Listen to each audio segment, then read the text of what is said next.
One Piece in 2026. Ichiro Oda's, what appears to be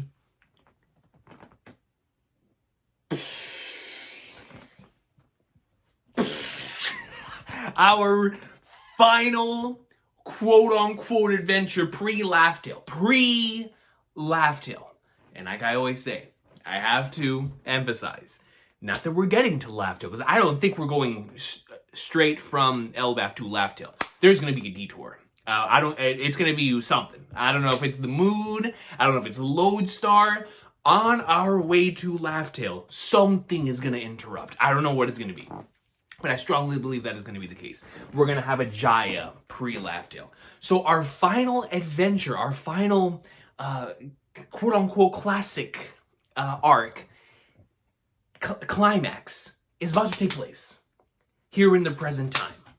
We're about to get out of this Loki and Harold flashback. Or I should say Loki, Harold Rocks flashback. Might even be able to add Dragon in there because my boy cooked this. You want to talk about individuals who are on like a, I wouldn't say like a most improved list, but like a holy sweet mother Flagnards, I love you more than I ever had before list. Look at the Dragon, man. That's my guy. Yo. Post God Valley flashback. Yo, my boy. Regardless, the Rocks, Harold and Loki flashback, peak flashback. Coming off of that, we already know what we're going to be getting into in the present time. We have Emu, who just recently unleashed insane Conquerors Hockey, crazy abilities that we can't even fathom with what we currently understand about the One Piece power systems. And heading up there right now is the goat with the coat, Big Loki, the wings. And it's like, yo, you already know it's about to pop off. The Giants have been doing reverse seed, and the boys are going back to town. So, when we get back to the present time, I see one of two scenarios taking place on how Oda can go about the beginning of this year. Either we exit this flashback and go around the world, or we exit this flashback, we go in, see everything that's about to happen on Elbaf, and then we get a post-Elbaf that truly sets the stage for the Laughtale saga. Let's look at that first scenario. Hypothetically speaking, if we exit this flashback and we go around the world Egghead style, I think we're going to see three things in particular that we have to see before we get into post-Elbaf, getting us ready for Final War stuff. Especially after this flashback, I don't care, like I said, if this is right after the flashback or when we finish the arc, but we have to see what in the flying flatter is going on in the Holy Land. It's already been set up. It's on fire. That's why Emu decided to head here themselves. It was like, yo, it's on fire. We gotta call back Shamrock. It's going down. So whether it's Dragon, whether it's Blackbeard, whether it's Shanks, I don't care who it is. Whoever it is, we gotta see who's popping up in the Holy Land right now. That's number one. That's number one. And like I said, I don't care if it's right after this flashback or in post-Elbaf. We gotta see it. We gotta see it, man. Especially if it's one of those three. Especially if it's one of those three, all right? So that is something that we've talked about at length here. Is like what is currently happening in the Holy Land, the matchups that could happen over there, the fated meeting between Blackbeard and Emu, especially coming off of the Rocks doing the same exact thing in the Holy Land and be like, yo, I'll be back. You already know what that means. Blackbeard and Emu confrontation has to happen. We just don't know how soon. So that kind of being the thing. It could be Dragon pulling up, and at least I really can't wait to see Dragon make his move. Going up in Lake Storm against the Holy Knights. He said he was waiting for the Holy Knights to move. The Holy Knights have moved. They have mobilized, which means Revolutionary Army should be mobilizing as well. And after the God Valley flashback, I can't wait to see more Monkey D. Dragon. We gotta see my boy. Hopefully he has that meeting with Garling or whoever in the Flying Flanders. Maybe he has a meeting with Shamrock. He feels a little bit of guilt for not being able to save Shamrock. A lot of good potential dynamics and opportunities for meaningful interactions between those characters, right? exciting stuff. Obviously, Shanks. We've gotten so much Shanks stuff, especially in the recent chapters. So it's like, bro, I want to see more of my boy. In the present time, is it time for us to get family dynamics with him and Garling, him and Shamrock? Are we going straight into him and Blackbeard content? Are we going straight into just Shanks and Holy Knights content? Are we going straight into Shanks versus Luffy? I don't know, bro. I don't know, but it's exciting. It's exciting. It's exciting. And so all three of those characters, obviously, we've got to see what's going on with them. That will take care of itself. I consider that all one thing, because I think where one goes, the other goes, and I think they're all in that thing together. So that's number one. Number two, we got to see what's going on with Garp in the Island Full of Lead, because at this point, or I should even just say the Island Full of Lead in general, because Pudding's also there as well. So I think over in the Island Full of Lead, what we're going to have is chaos from multiple parties trying to get back different individuals. We have a Pudding who I'm going to assume either Big Mom and the rest of the crew pull up trying to get Pudding back, or like Katakuri pulls up with the rest of the crew, no Big Mom, trying to get Pudding back. And at almost the exact same time, we're going to have Sword and other members of that organization going in trying to get Garp back. So there's going to be a lot of chaos there, multiple different parties. I mean, and I'm telling y'all, if while the Holy Land is on fire, we also have the Island Full of Lead getting cooked by both the Marines and the Big Mom's pirates, bro, you want to talk about Final War? You want to talk about Final War being ignited? Oh, inject all of that, man. And so this is the perfect opportunity. If Blackbeard is the one that's invading the Holy Land right now, there's no one there to be able to protect it. To have members of Sword go one-on-one with Kuzan, see how Kuzan would either let them, go in and try to get Garp back. Simply with Pudding being, of course, still in prison. The Big Mama's crew comes in. Oh, a lot of great opportunities there for greatness, man. A lot of great opportunities. You imagine Katakuri and Kobe. Oh, what? Come on, man. Both of them working together, just trying to get their people back. Like, come on, man. Inject it. And then we know who's hunting Marines. My boy Buggy. So it's like, what about if Cross Guild gets involved in this entire situation just because they have the whole Marine bounty thing going on there? So they're trying to get a piece of the pie because they're trying to capture Garp to be able to get some money. So it's like, man, then they pop up and now we've got whole full-blown battle royale on the Island Full of Lead. We got the Marines, we got Cross Guild, we got the Big Mom Pirates. Bro, it can happen. It can happen, man. Either way, I think we'll definitely get an update on Cross Guild very soon. They're obviously going to be very important as we head into Laughtale, being one of the Yonko crews. That most certainly is going to be something that we're going to explore very, very soon. I just don't know. I can put like 75% confidence in the fact that Big Mom's crew and the Marines are pulling up at around the same time to get Pudding and Garp back. You know what I'm saying? I can see that happening 100%. Now, Cross Guild coming in too, that's a fever dream. Or I didn't say fever dream, that's like a dream. Just a straight up dream. Like, man, that would be absolutely insane. But worthy of Final Saga Oda. Worthy of being under the Final Saga banner. So it could happen. It could happen. That's number 2. Number 3. And I think this is going to be the thing that that so many of us are going to be intrigued by how this is executed, specifically from an around the world standpoint. And that is how we're going to handle the current situation of Luffy's allies. We know the Grand Fleet is going to have to come in at some point and help out, and like it was stated in chapter 800, and a massive major event. Massive major event is incoming. The Straw Grand Fleet, Vivi, Momonosuke and Yamato, Carrot, a lot of characters that we've met throughout the course of the entire series. We're more than likely going to get an update on these characters' whereabouts coming off of either this arc or this flashback as we set this stage for what's about to be the final arc, right after this. So I'm curious as to how Oda's going to play setting up those pieces with all of those characters. Because I'm assuming, for example, on the same page or the same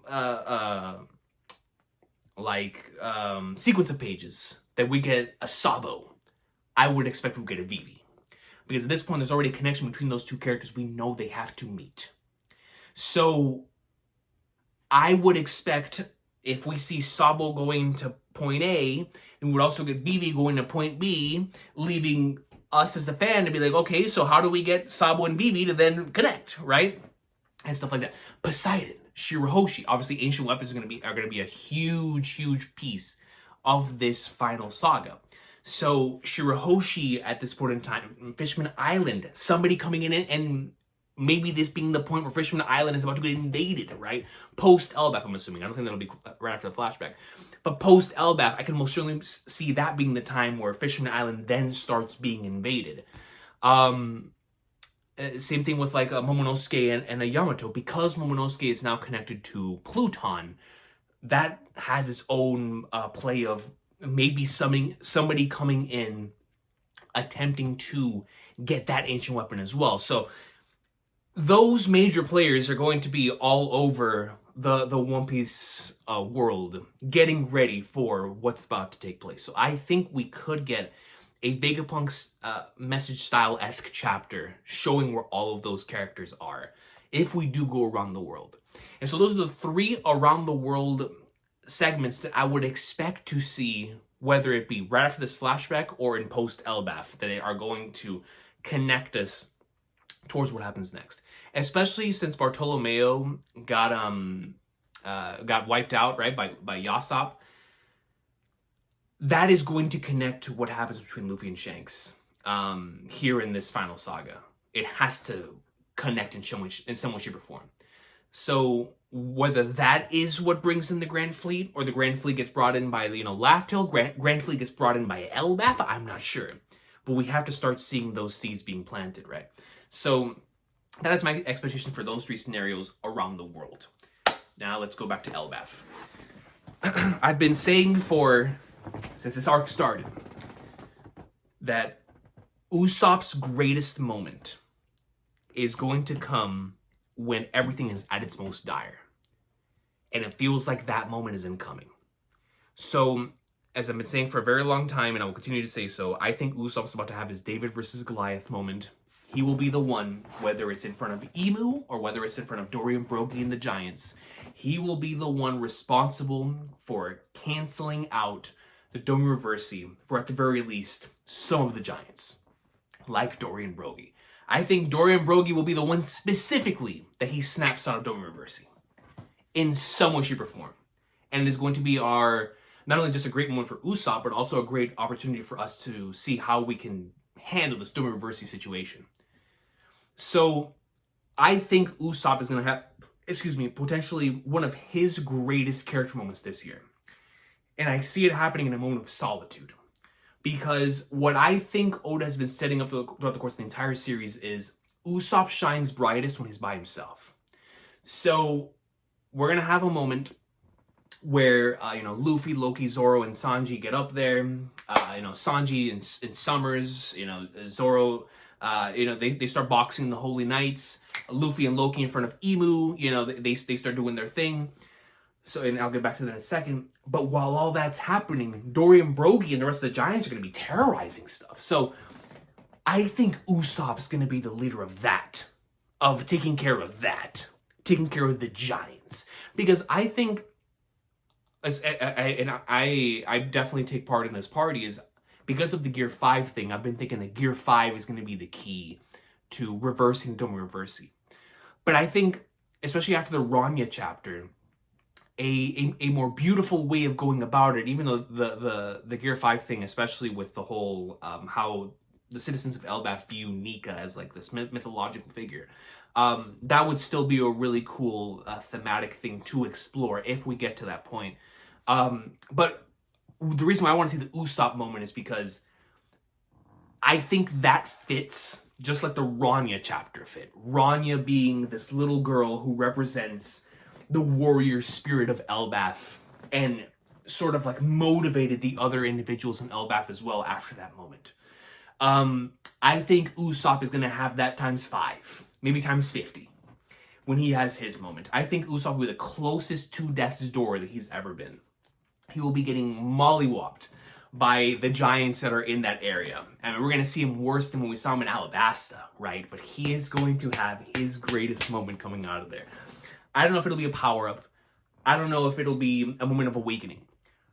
But I guarantee it is going to be a character moment of significant substance, where we're going to come out of that being like, that is what we've been setting Usopp up for the entire series. That is him being the closest he's ever been to being the brave warrior of the sea. That is him now having snapped. Because the thing is, right, if Usopp snaps the giants out of Domi Reversi, he technically turns his biggest lie into his biggest truth, that he is the leader of the giants. So if Usopp snaps them out of Imu's Domi Reversi, then what Imu wants most, which is to take control of Elbaf because of the giants, will now be under Usopp. And you know how Oda's been playing around with this whole god concept this entire arc. And we know Oda is also somebody whose sense of humor is out of this world. So why not make it to where God Imu is now attempting to get back his Domiverse pieces from God Usopp? I'm telling you right now, that would be cinema. That would be cinema. So we've got Domiverse individuals. Usopp comes in, has one of the greatest, most emotional and peak moments in the series. David Goliath snaps Dorian Broggie out, whether it's through a speech, whether it's through a slingshot stone, whether it's through awakening something. I don't care how he does it. I just want to see if something like that could potentially happen. And then he is the one that snaps multiple giants out of what they're in because of who he is. Only Usopp could have done it. And I think something like that would be so key for an arc like this. So key for what this arc has been trying to say thematically, as well as what they've been trying to establish between the generational gap and disputes in what it means to be a warrior from the current generation, the old generation, and bringing those together, right? So I think we're about to have a major Usopp moment. I don't know if it's Cope, but if it's Cope, give me some more of it. Because, I think it'd be awesome. I think it would be awesome. And so that'll be how we take care of the Domo versus situation, right? Want to talk about Usopp legendary stuff right there? That's what I'm really hoping for. Going into the major matchups and battles here with the Holy Knights, especially coming off of the recent chapter, talking about that the Holy Knights are weak to Conqueror's coding, strong enough Conqueror's coding. Because we had this conversation as well about similar to how fruits work, right? If somebody comes in with a lot of hockey, they could potentially cancel out somebody else's fruit because their hockey is greater than theirs, right? So even if they come in with like a really OP ability, your hockey's so strong, it like sort of cancels it out. We saw that with Joy Boy, whenever his hockey knot, came in and took the Gorosei all out of their forms. And I'm going to assume a similar situation would happen with somebody with really strong hockey coming in and potentially canceling out the regeneration or weakening the regeneration or something of that nature, right? So with that being said, we know Luffy's rocking Conqueror's coding. We know Loki's rocking Conqueror's coding. And we know Zoro's rocking Conqueror's coding. So they're obviously well and ready for what's about to be this battle with the Holy Knights. What I'm interested in is what is going to happen if Sanji ends up fighting someone like Summers and he's by himself. Is this his moment of awakening Conqueror's coding? Or will he have to find another way to take out somebody like Summers without Conqueror's coding? And that's how we find out that it's not just Conqueror's coding that is the key to taking out the Holy Knights, that there's something else here that could potentially could take them out as well. And I think if we were to find that key, it might actually be, the key to that, it might actually be Brook. The reason why I said that is because I feel like we have to have a connection between the Gunko Brook stuff and what's currently going down in Elbaf. The biggest question mark that we all have is how we're going to take out these monsters if they can regenerate. We just got a hint and glimpse into that through Conqueror's coding as a concept. But we know there's only certain characters on our side that have Conqueror's coding, so that can't be the full answer. So the answer that the characters, alongside with the audience, are going to figure out together potentially could come at the hands of whatever is that connection between Brook and Gunko. Because if Brook's music or some sort of memory or whatever it is strong enough to be able to cancel out the regeneration, to be able to cancel out the stuff, anything that has to do with that abyss mark, what we're going to have is our biggest insight into how we can take out the Holy Knights, how we can take out the Gorosei, and how we can take out Imu in the endgame. Because then it won't just be limited to Conqueror's coding. Now we can bring the rest of the Strides into it, as long as we figure out whatever that weakness is that all of the Holy Knights are going to have, right? And severing that connection between them and Imu, which I'm assuming is the main basis of it all, is severing that connection, right? So once you sever that connection, then they're beatable. So once Sanji is able to sever the connection between Summers and Imu, he's beatable. Once Gunko, literally, it has a connection severed between Imu and Gunko, Gunko's beatable. Same thing with killing him. Same thing with Shamrock, right? Even though Shamrock, I'm assuming, is he's that guy, because he just is. He just is, bro. He just is. But with all those characters that are currently in here at this point in time, so it's I think the main basis of it is going to be based around the connection between Imu and these characters and how they sever that connection. Like I said, I'm going to assume each of them might be a little different. Maybe Summers will be, some sort of like traumatic experience. With Gunko, it'll be that memory with Brook. With killing them, it'll be maybe what he fears, right? Since we're in the nightmare factory that he has cooking, right? So a lot of different things could come into the answers as to how to sever the connection between Imu and the Holy Knights. That could end up being the answer to how they, stop the regeneration. But I think it's more than Conqueror's coding. I think Conqueror's coding can definitely weaken them, especially if you have somebody of like Luffy and Loki's and Zoro's stature that clearly have it in high volume. But even after that, I think there is going to be another answer to this whole weakening of the Holy Knight situation as well. And I think it's all going to be based around that. Finding how to sever the connection between Imu and those Holy Knights. And that'll all be done through battle. And so that'll be very compelling if that ends up being the sort of core between all of those fights. Because then there's a new element to it, a figuring out element of it all, right? How does Sanji take out a Summers who keeps regenerating even after he keeps whooping him? Then you bring in a mental element into that, right? And so you can even add an emotional element into that. And even a really good character moment out of that. And similarly with like Zoro and Loki and Luffy, when those opportunities present themselves as well. Whether it is against killing him or Shamrock if he comes back or Gunko Imu. Either way, that's going to be at the core of all of that. Now, getting into the final part of this discussion here, as we talk about the main central battle that is going to be at the end of this arc. We've been theorizing for a very long time. It's going to be one of two things. Either Gunko, Imu, because after that chapter, it was like, okay, this looks like it might be the final battle of this arc. We're either going to have a Gunko, Imu final battle here that could, actually, I could see three different possibilities. Gunko Imu final battle with like Luffy and Loki and both of them taking on this Flagnard. They both have a lot of reasons to want to take on Imu, right? So we could have Luffy and Loki together against Imu. Then it could even be flipped, literally, and have Loki who gets Domi Reverse Seed.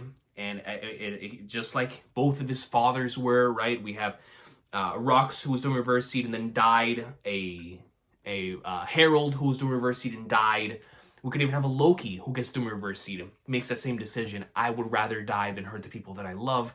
And Luffy helps him out of it, right? He actually defeats them and frees them, right, from the Domi Reverse. We could have a situation like that to end off as the final boss of Elbaf, which would be beautiful. But then we could also have a Shamrock that comes back and serves as the final antagonist of Elbaf. All three options seem very viable to me and would work in very different ways. Shamrock, obviously, for being very powerful, a huge obstacle for us to be able to overcome. We overcome Shamrock. We're ready for Final Saga and whatever enemies, were to come about it. And then Luffy's connection with Shanks, obviously, that would be a huge thing with Luffy and Shamrock's battle there. Similarly with Luffy and Loki, right? Like we already understand their connection. We know their bond right now. So that being the final battle and the thematic element of having both of his fathers, Rocks and Harold, being doing reverse seed. I can see Loki being doing reverse seed too, and having that Luffy Loki battle being like this true central final a battle of Elbaf. I can see that as well, and it would be absolutely beautiful, especially coming off of that flashback. But the interaction between Luffy and Gunko Imu for me is going to be the thing I'm looking forward to the most, because when Imu felt Joy Boy's hockey straight to the knees, right? We're talking about a character that was boxing Roger, Garp, Big Mom, Kaido, Whitebeard. I mean, bro, all of them. Rocks, all of them at the same time. And was just going about business. Going about business. Tanking, attack. I mean, crazy, crazy, crazy beats. Joy Boy's hockey brought Imu down to PTSD knees. So what I want to see is, how does Imu interact with Luffy? How does Imu interact with Gear 5 Luffy? That right there, because remember, in the flashback, one of the core parts of the interaction between Rocks and Imu was, who do you fear more? Going back to the whole fear concept, right? That's very prevalent. Gunko fears Nika. Imu, who do you fear more? Davy or Joy Boy? Right? Like, which of the two? So I think that one of the most interesting potential looks into Imu as a character is going to be that moment when he first sees Joy Boy. Because I think what that line set up, and we've talked about this scenario before, is if Blackbeard truly is invading the Holy Land, around the same time that Imu will see Luffy in present-day Elbaf, Imu may also, while sitting on the throne, have a Blackbeard who invades as well. And we will be literally presented with that question before Imu. Who do you fear more? Who will you dedicate your focus towards? Joy Boy's in front of you, and Davy's descendant is in front of you. Who are you gonna box? You can't box them at the same time. They're both emperors. Who are you gonna box? Who do you fear more at this point in time? And so that, for me, I think is going to be the most compelling. Like I said, if Blackbeard is invading the Holy Land, that is going to be the most compelling aspect of this entire Imu situation. Is, who do you fear more? Who are you going to focus on right here, right now? The Blackbeard who's invading your territory? Or Joy Boy who's finally in front of your face that you've been waiting to see for such a very long time? And if we get, when Imu sees Luffy, if we see Joy Boy from his perspective, obviously I'm going to assume in a silhouetted form, I don't think we see Joy Boy or Imu until the Void Century. Or Imu, I think, before the Void Century, but Joy Boy specifically in the Void Century, we'll have a first look into him for sure. So it's just like what happened with Rocks. But I definitely see us getting our first look into Imu and Joy Boy. Well, we already saw Joy Boy in the Void Century with the MS stuff, but I'm talking about Imu and Joy Boy on the same screen. From Imu's perspective in this arc, for sure. No question. And that's going to be so flippin' peak, man. So my assumption to answer that question of who Imu fears more, I think in the present moment, coming off of that flashback, I think he focuses on Davy. And I think it may even be forced. Because I think when Gunko and that Brook connection starts really going in, and the connection gets severed between Gunko and Imu gets forced out of Gunko's body and back into the Holy Land for that interaction between him and Blackbeard. But I think that is, because I think that's going to be, there's a reason why that was so focused on the flashback. But I think the decision that Imu makes may be Joy Boy. It may just be because of, like I said, the getting down the knees.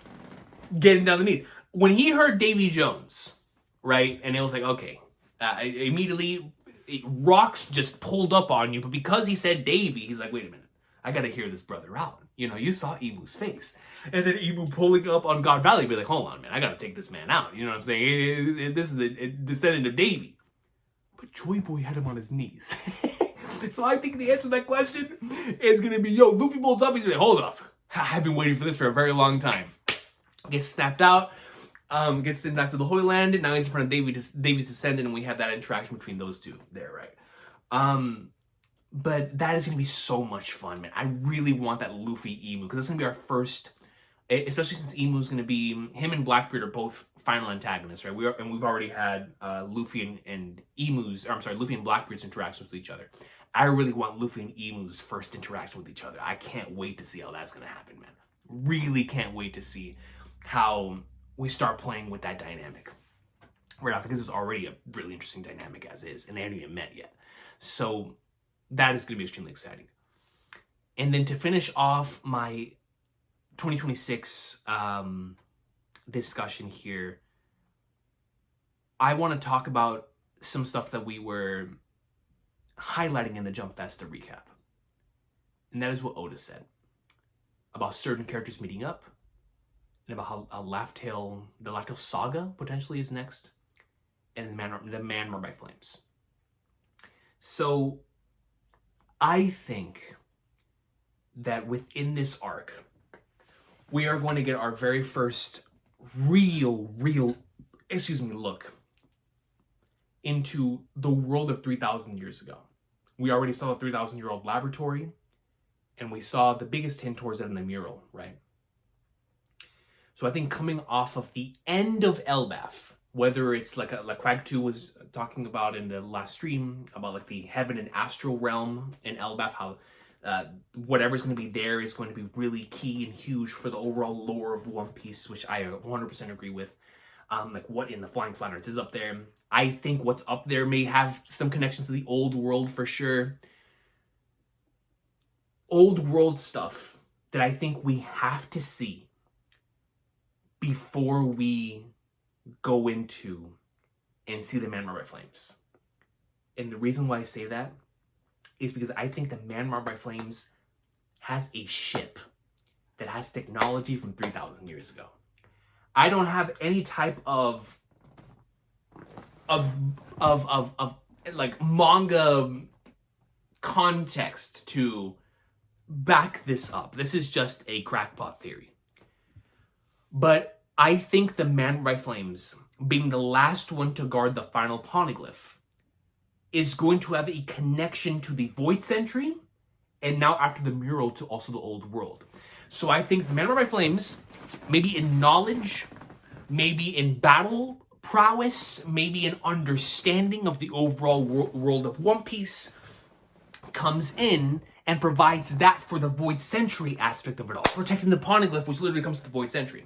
But I think if this is the final vestige, the final thing that we're going to have to meet, the final individual we're going to have to see before Laughtale, then I think there is going to be, just like Laughtale is going to be the representation of the Void Century and the 3,000-year-old world, I also think it's going to be the exact same thing with the Man by Flames. So I think Man by Flames, the ship, we're going to see stuff in the laboratory that's 3,000 years old on the Man by Flames ship. So I think we have to have that context before we see the Man by Flames, whoever it ends up being. And I don't know who it's going to be. I know I've heard many theories. I genuinely have no idea. And I think that is going to be so key because of where we're going after this. I strongly believe that whatever the Jaya of the Laughtale saga ends up being as the final adventure in the story, the Jaya is going to be focused on the old world. So whether it's the moon, Lodestar, whatever it ends up being, there's going to be like an undertone of old world elements. This is from 3,000 years ago. This is presenting certain things to prepare us for the eventual reveal of how the world was 3,000 years ago. Our biggest look into it yet. As we then carry that adventure, take that knowledge that we get from that 3,000-year-old world, into Laughtale, which is a representation of the Void Century.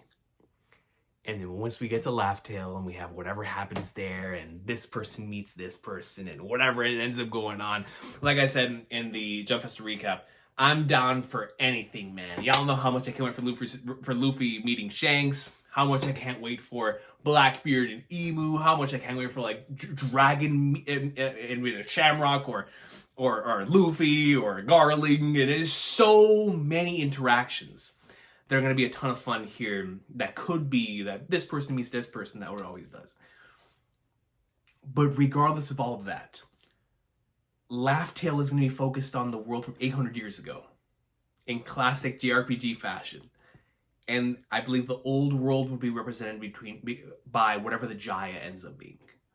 And when we bring those two together, what we're going to have is the full picture that leads us into the Void Century flashback, which now I believe, because before Elbaf, I thought Elbaf was going to be the old world, the super beginning of the One Piece world flashback.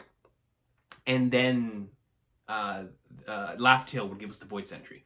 Now I think they're together, especially after the mural. I think what the mural showed me is we're going to have the old world flashback that then carries into the Void Century flashback that then brings us right into the present time, connecting all three pieces of the mural and the Void Century flashback, the old world flashback together, then give us that final bit of oomph that we need before the very final battle of the story, before the actual ending and end game of this story. That is what I believe the trajectory for the next 2 years is going to be. Because I strongly believe this year will be Elbaf. The end of the year we might be in post-Elbaf / maybe in the Jaya of the Laughtale saga, heading into Lodestar, the Moon, whatever the case may be. But 2027 will be the year of Laughtale, the 30th anniversary of the story. It undoubtedly, I think, we get to the 30th anniversary date and we're either almost at Laughtale, we're at Laughtale, or we're already in the Void Century flashback. That is how close I think we are to the end game of this story, man. And so there's a lot of exciting elements that are cooking right now in the background. So many things that go in multiple different ways. But those are just my thoughts. What's going to be happening here as we prepare for the 29th and 30th years of our beloved best-selling manga in history. So please let me know what you think is going to happen in the rest of Elbaf. Beyond that, going into the end of this year, next year, and stuff like that. Please let me know. It's always exciting to talk about stuff like this because who knows, man? This time next year, we might have a lot of those answers, So I will see y'all. Thank you so much for watching. Seriously, hope you have every single last one of you have a wonderful 2026. And let's see what One Piece is in store for us this year, man. It's going to be an exciting year, dude. Can't wait for so many of this. Man, Marked by Flames, The Holy Land, Elbaf, Laughtale. There's so much, bro. So much is on the horizon, man. I can't wait. Can't wait, dude. Dragon, Shanks, Blackbeard. We in there, man. We in there.